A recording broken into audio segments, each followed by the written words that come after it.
Honourable Paulson.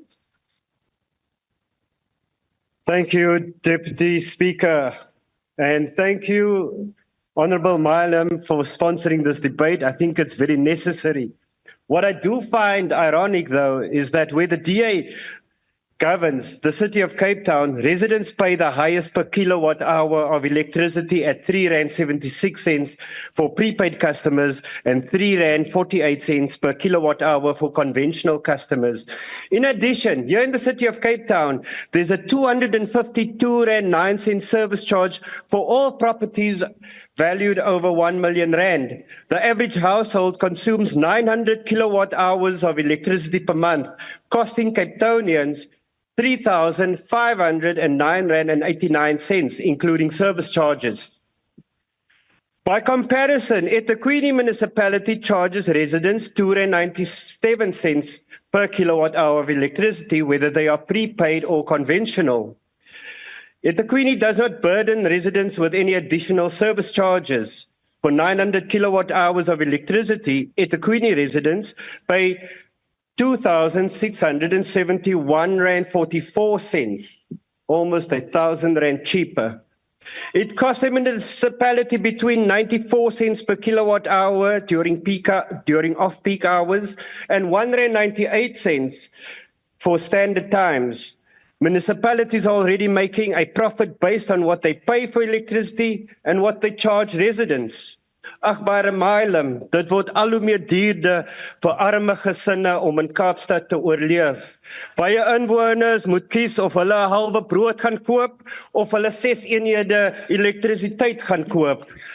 Omdat elektrisiteit 'n inset is vir alle goedere en dienste, beteken dit dat lewenskoste vir Kaapenaars baie duurder is as vir ander Suid-Afrikaners.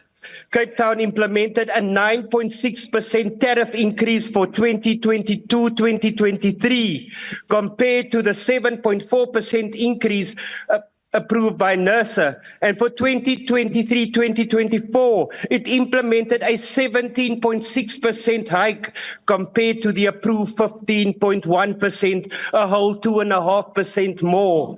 For the past 2 years, the city has been quietly litigating at ratepayers' expense against NERSA for court permission to ignore the nationally regulated tariff. In other words, consumers are funding the city's case to be able to charge them extra. If the city of Cape Town loses its court battle, which it will against NERSA, they would have to refund consumers for overcharging them for the past 2 years. Honourable members. The city of Cape Town did not apply for an interim order to charge a tariff in excess of that approved by NERSA. The unilateral implementation of an unapproved tariff by the city of Cape Town is unlawful and in breach of its distribution license. On the 22nd of August 2024, residents of Lavender Hill here in Cape Town brought traffic to a standstill along Prince George Drive to protest against the high electricity tariffs. Protesters formed a human chain in the middle of the road, stating they have less money to buy food because they are paying more for electricity. This grand coalition between the ANC and the DA suits you because you can be scalloped together. But I'm warning you, Minister, when we revolt simply because for many reasons we can no longer breathe. Eskom initially applied to recover almost 24 billion rand for losses it incurred for the year 2021-2022, but NERSA only approved 8.1 billion rand, still too much. South Africans are now burdened with having to pay for Eskom's past failures and inefficiencies. Eskom's inability to supply reliable and affordable electricity played a huge role in the lack of economic development and job losses. A recent research document published by Professor Harun Borat and Dr. Timothy Kohler of the University of Cape Town highlights the significant negative impact of load shedding associated Honourable with member at the podium, unemployment. please take your seat. There's a point of order. Honourable Michalakis. Thank you, Honourable Deputy Speaker. Honourable Deputy Speaker, within certain bounds, heckling is allowed. I just want you to rule it, even if there is heckling happening. I have heard the comment of shut up and shh from the other side. Our members are within their right to heckle. Members are within their right to heckle, and if their member can't make you speak... Order. Honourable members, order. I could not hear the last part of the point of order as there was an Honourable member, order. I cannot react to a point of order if you are interrupting and I cannot hear. So I ask members on both sides, because the interaction was on both sides, please be orderly. So, Honourable Michalakis, please, the last part of your point of order. Deputy Speaker, can you please rule on the members shouting to other members to shut up, please? Thank you, Honourable Michalakis. Honourable members, I will now first rule on that before I take any other points of order. It is unparliamentary for members to say shut up. I did not hear that because it is on the floor and I could not hear it over a microphone, but I will come back to the House. Honourable member, members of the EFF, I would like to make a ruling, and you also have points of order, but I cannot do anything if you keep on interrupting. So please allow me to do what I have to do. And I'm dealing with a point raised by the Honourable Michalakis right now. I will recognize you when you raise your hand. Members, telling someone to shut up is not parliamentary. It is not in order.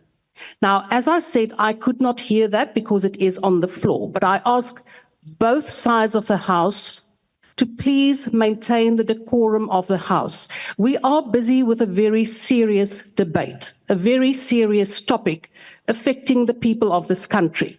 So please do not let it degenerate. Honourable Ntlangeni.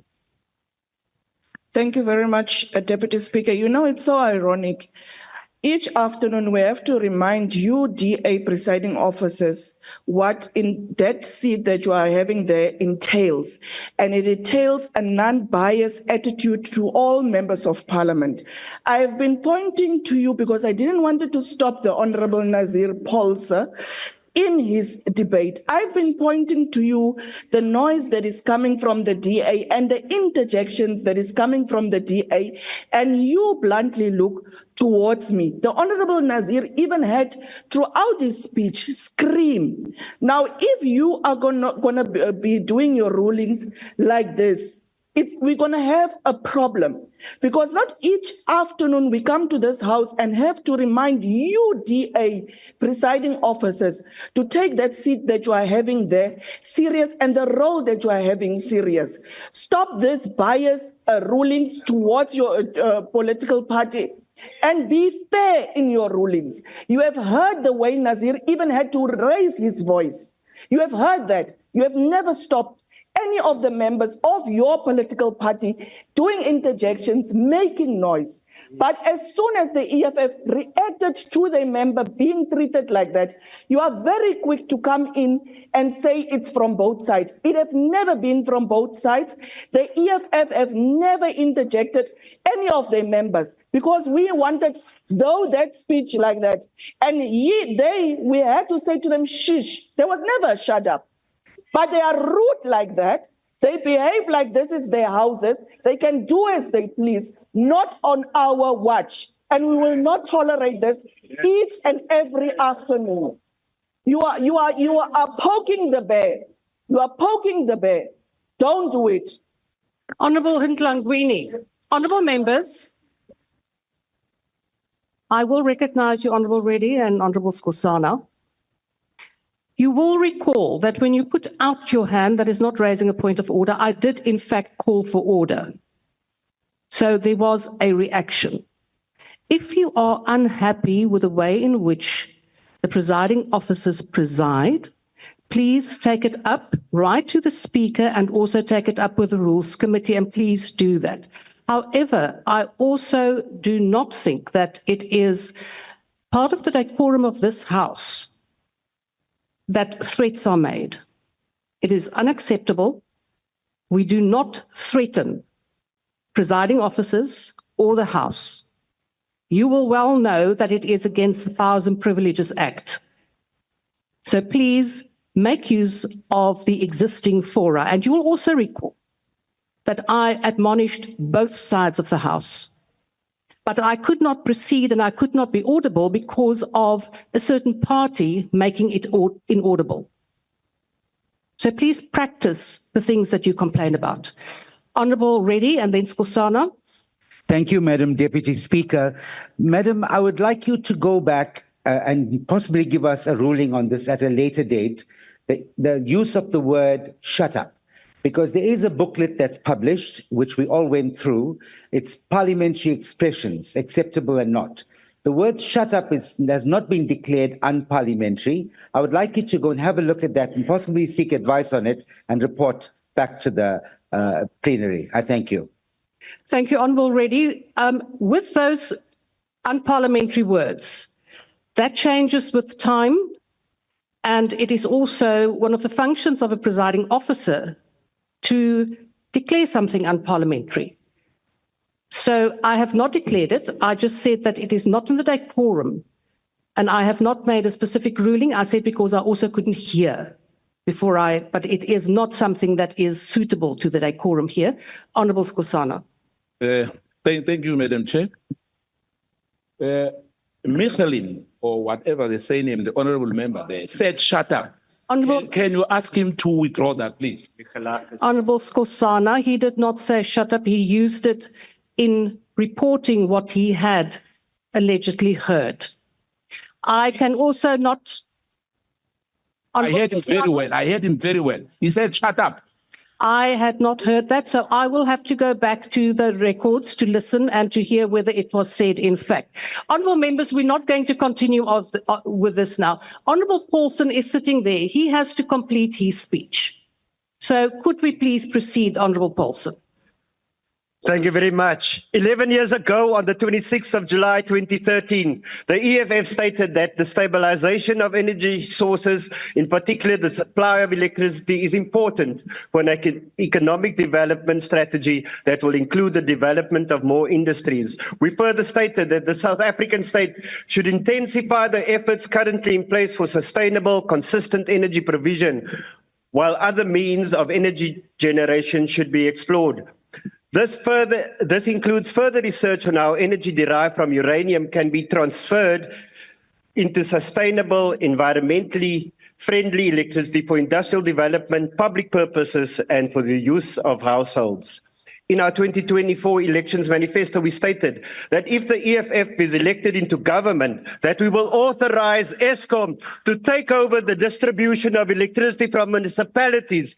This would prevent greedy municipalities like the city of Cape Town from making profits of our people. Thank you very much, but we would reject, and as I've warned you, Minister, we will take to the streets if you should continue with these massive increases in the cost of electricity. Thank you very much.